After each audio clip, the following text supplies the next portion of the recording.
Alors bonjour à tous et bienvenue dans cette vidéo dans laquelle je vais vous expliquer comment vérifier qu'une valeur est ou n'est pas solution d'une équation avec le dernier modèle de la Casio Collège.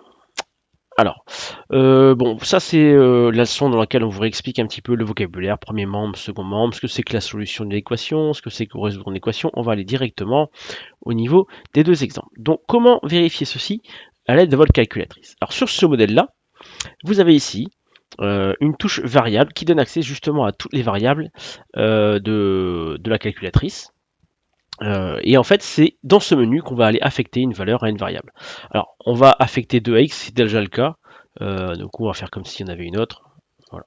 Donc, imaginons qu'on a cet écran-là.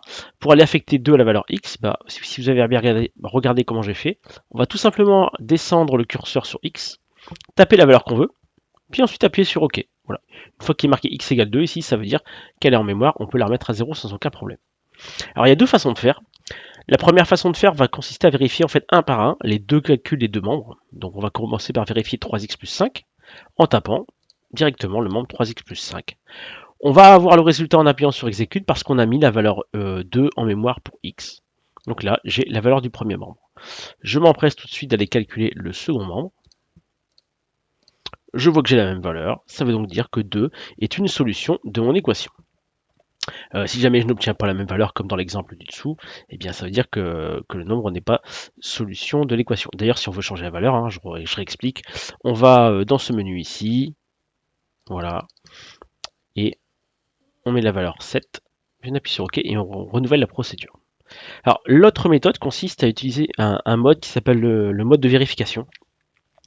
Il faut savoir que quand on est sur l'accueil en fait de votre calculatrice, on a tout un tas de menus.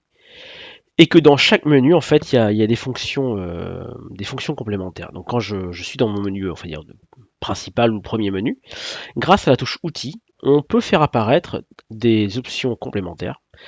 Et on a par exemple ici une option qui permet d'activer le mode de vérification.